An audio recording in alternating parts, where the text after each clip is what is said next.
Welcome to round 2 of the challenge. Here we are on the playing against Elves. Unfortunately, a bug on MTGO causes the game to crash, so I'm not able to replay this first game. But I just wanted to point out about my hand here. You can see that the one of Mountain is not quite a blank in our main deck, despite the fact there are no red cards there. It smooths out our draws, because when we're playing with so many bounce lands, it can get awkward if you have two of them in your opening hand but no other lands. So if this Mountain was any other card, this would have had to been a mulligan, whereas with the Mountain here, it's a pretty nice 7-card hand keep, and we're eventually able to win the game with that. Sideboarding against Elves, we bring in the full Stonehorn Dignitary package, so 3 extra Stonehorns in.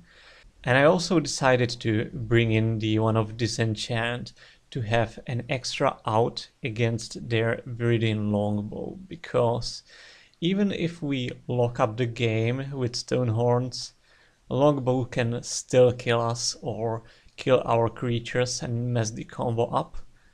And the latest Elvis version began to run like multiples of them in the sideboard, so I think it's pretty important to have a good out for that. We'll be taking out 2 deep analyses, the Mountain as we are on the draw, so we have a higher chance of hitting our land drops properly, and the one of Arrows, as again it's kind of too slow. We do have to mulligan this hand, unfortunately, but this 6 looks keepable to me. I'm actually gonna ship the Seagate on the bottom, since I would prefer to draw like a Familiar or something really good. And yeah, here it is.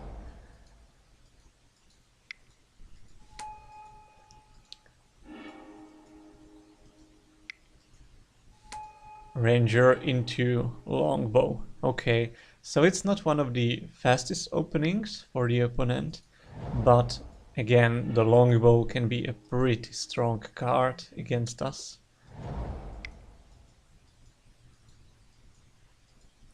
There's a Spider Silk armor which actually doesn't do anything, but I'm really glad that we kind of confused the opponent with our red splash. So I think we made them side in an essentially dead card, just out of fear of Electricary, which we don't even run.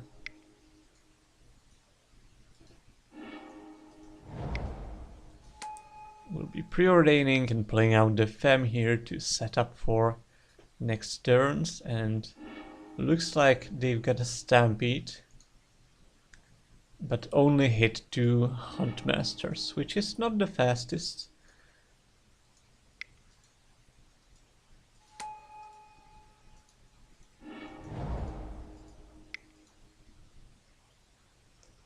So we're gonna analyze here so that we use our mana in the most efficient way.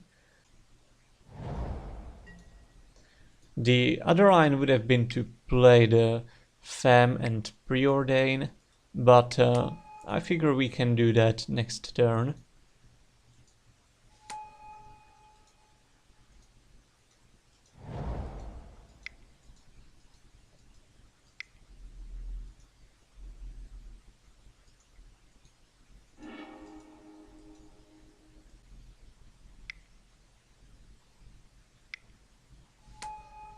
Opponent deploying some more guys.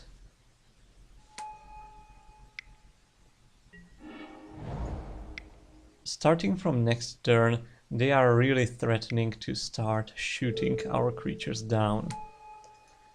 So what I'm gonna do is play out the Fem and snap some of their guys, like the Vanguard, as it's the biggest one, and Lissalana, so that he either has to spend mana replaying his most potent creatures or shooting with the Longbow, but not both of them. And I would really like to hit my land drop, therefore I'm preordaining here. Unfortunately, none of these really help at the moment. And I'm even gonna Seagate. I would love to leave the flicker open, but I'll just have to settle for any land, so I'll take the Chancery here and kind of accept that one of my creatures is probably dying next turn. And it looks like opponent chooses to kill the Mnemonic Wall, which I think is probably the correct line. The wall is the most threatening, probably even more than the FAMs, since I have 2 FAMs and I don't need both of them to snap all their guys.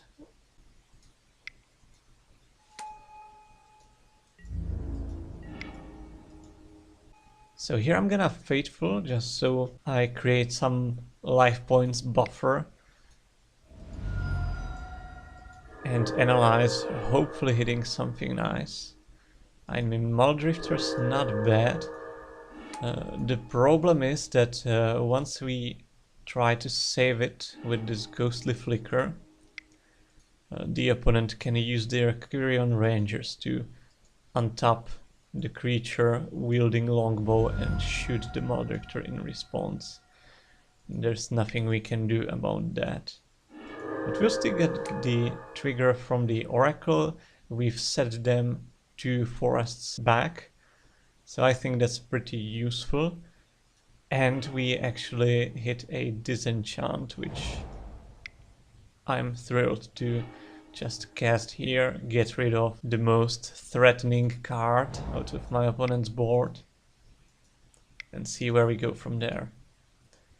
Unfortunately, they have a Melody for a lot, so there is high chances they might be hitting like another Longbow or chaining into another Melody, which would obviously be the game.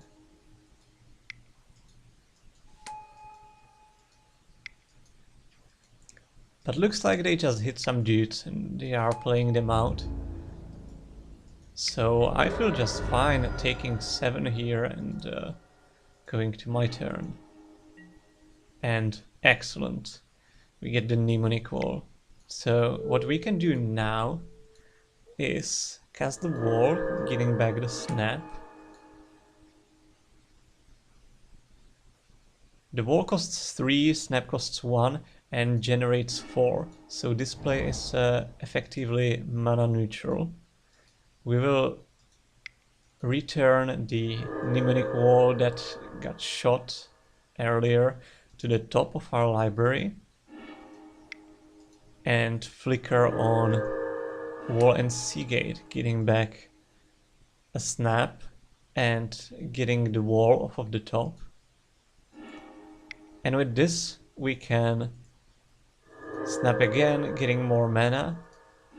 And from now on, once we cast this wall, we're gonna get the Ghostly Flicker so that we can flicker both our walls, getting back flicker and snap. Snap their guy. Snap will give us the 2 blue mana necessary back, so we can repeat this loop indefinitely. Also creating infinite white or red mana, which is not very relevant, but we can at least cast some spare Fatefuls or whatever. But it's not like life points will matter this game anymore. We are more concerned about our clock, as we went kind of down, and this way of comboing off is very, very time intensive on Magic Online. There is actually kind of a lag when you're untapping your lands with Snap, and it's even without that it's many clicks to resolve all the flickers and snaps and whatnot. So even though we can essentially log the opponent out of the game, like all the creatures they play, we can just snap back But we need to find a way to win eventually. But let's see. First things first, let's go through this whole loop. But I will spare you a little bit of this nonsense. So here the loop ends. We're bouncing their last creature. And we'll actually draw some cards, and now there are two ways to finish. I mean, we can go for the beatdown plan, but we only have creatures worth of 3 power on the board, so it would take us time. And opponent can replay a bunch of dudes each turn, so this will kind of delay us quite a bit.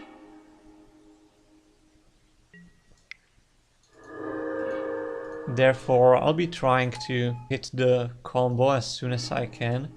I mean, this turn I will still snap their creatures back just so I am safe. But from next turn on, I might just have to settle for Stonehorn, Dignitary Lock, and dig into my Sage Road Denizen as fast as I can.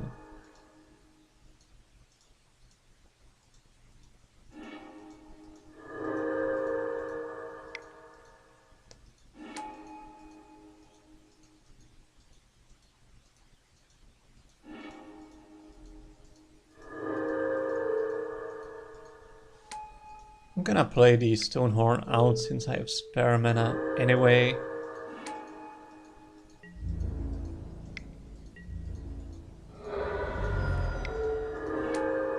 And at the end of this turn looks like we're getting the Sage Row. So it's not like the opponent can do anything relevant on their turn. They'll just replay some guys. But we don't care about them anymore. We've got the Sage Row, we've got the combo, we've got enough time to execute it. Probably like 2 minutes will do to mill their 25 cards left in library. So we should be good here.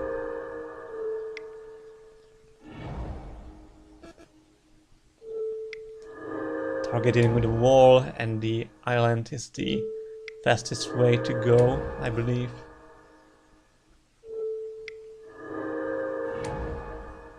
So let's go for it, and a few clicks later we'll be done with the game.